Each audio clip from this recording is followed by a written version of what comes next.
Un point sur l'hôpital sud-francilien avec Manuel Valls, Carlos da Silva et Jérôme Gage. Dernière réunion pour les candidats aux primaires. Inauguration à Brie-sous-Forges de la nouvelle station d'épuration. Le développement, Patrice Arditi.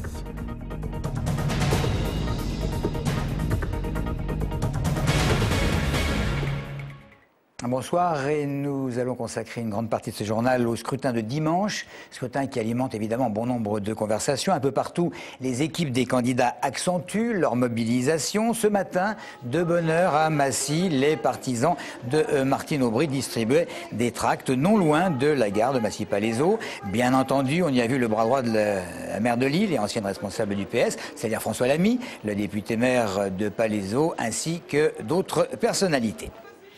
Alors cette primaire, tous les candidats s'y sont bien préparés. Les 3 débats à la télévision ont été plus courtois que certains l'envisageaient. De quelle manière aborde-t-on un scrutin comme celui qui les attend? Le candidat essonien, Manuel Valls, Audrey Coll l'a rencontré tout à l'heure.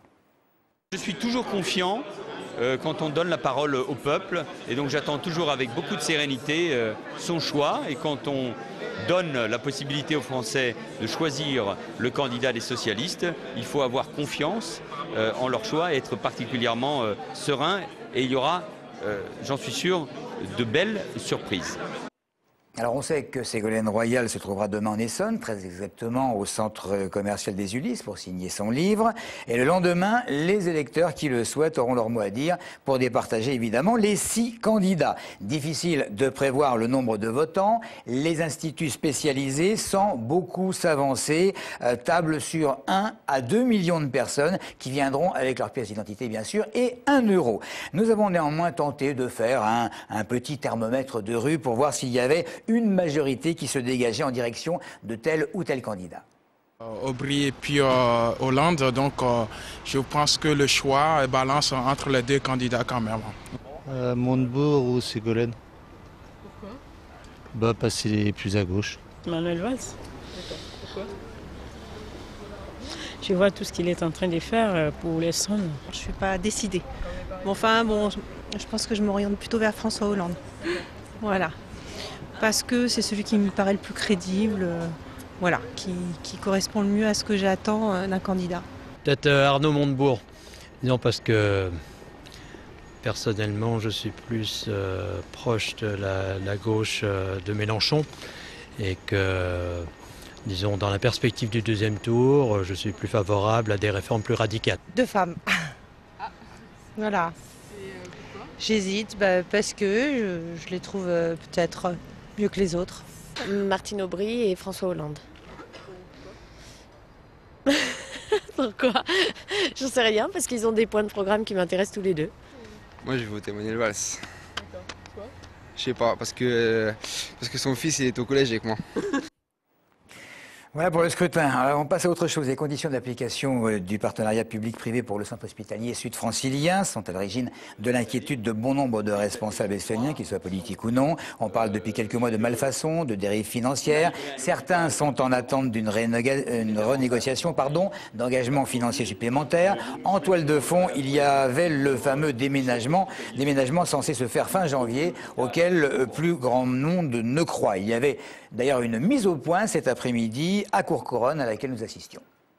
Il y a une très grande inquiétude de l'ensemble de la communauté hospitalière du sud francilien sur l'avenir. À la fois parce que le partenariat public-privé débouche sur un véritable scandale. Ce sont les intérêts des phages qui sont aujourd'hui privilégiés par rapport aux intérêts de l'hôpital public. Deuxièmement, parce qu'on demande un nouveau train d'économie qui va se traduire par des licenciements des personnels les plus précaires. Et troisièmement, parce qu'on ne sait pas dans quelles conditions le nouveau site va pouvoir véritablement fonctionner. On a un hôpital, le centre hospitalier sud-francilien, qui est absolument indispensable pour toute l'Essonne, qui est un projet qui a été mal ficelé depuis le début, que ce soit sur le choix des sites, que ce soit sur la manière de construire cet hôpital, et on s'en rend compte aujourd'hui parce que c'est une véritable gabegie financière, que le montage, c'est un terme barbare, ce partenariat public-privé qui consiste à faire construire par le privé qui se rembourse en louant à vil prix derrière, et avec comme conséquence, c'est qu'on est obligé, pour faire supporter les surcoûts liés à tout ça, une terrible diminution du nombre de personnel dans l'hôpital sud-francilien. Manuel Valls, président du conseil de surveillance, va demander la tenue d'un conseil de surveillance extraordinaire dans les jours qui viennent, en tout cas avant les vacances scolaires, pour que les demandes qui sont faites aujourd'hui d'encore réduire les moyens personnels, d'encore faire des économies et qui mettent le service public de santé en danger, eh bien, soient battues en brèche. Voilà, on reste dans le domaine de la santé avec 2 inaugurations. D'abord, une nouvelle maison pour accueillir les handicapés fortement dépendants. C'est à Tigerie, qui remplace un établissement dans lequel les résidents étaient plusieurs par chambre et devaient se partager les salles de bain. Aujourd'hui, La Page bénéficie d'un établissement ultra moderne et d'un taux d'encadrement exceptionnel. Christophe Garnier. Avec une salle de musique et presque 2 encadrants pour une personne handicapée, la maison spécialisée des Mascarets à Tigerie, qui vient d'être inaugurée aujourd'hui, fait office d'exception en Ile-de-France, mais aussi quasiment au niveau national. Comprenant une piscine et une salle de balnéothérapie, l'Institut remplace très avantageusement celui de Montgeron, dans lequel les résidents fortement dépendants ne bénéficiaient pas de chambre individuelle. Certains parents semblent déjà avoir constaté des progrès chez leurs enfants. Il est heureux, on le voit jovial et honnêtement, même si c'est des progrès, infimes, c'est toujours très important.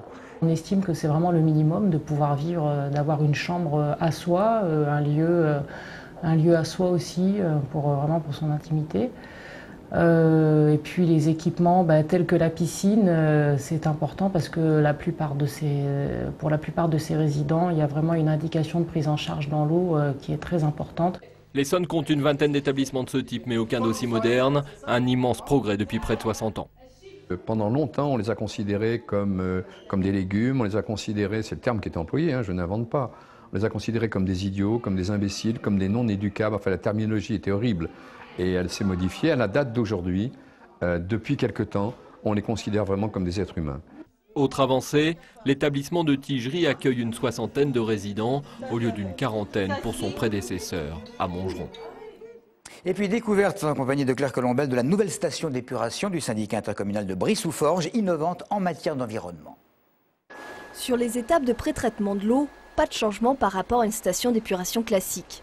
L'innovation commence ici, lors de la séparation de l'eau épurée et des boues. Le syndicat intercommunal d'assainissement a fait le choix d'utiliser des membranes micro-perforées, plus chères à l'achat, mais qui ont l'avantage de prendre beaucoup moins de place. L'eau passe à travers la membrane et la boue en excès reste collée sur la membrane et via un bullage retombe au fond de l'ouvrage et pompée est envoyée dans les lagunes. C'est plus écologique parce qu'on n'a pas besoin de rajouter des produits chimiques comme sur les stations d'épuration basiques. Autre choix écologique, l'utilisation de plantes pour traiter les boues rejetées.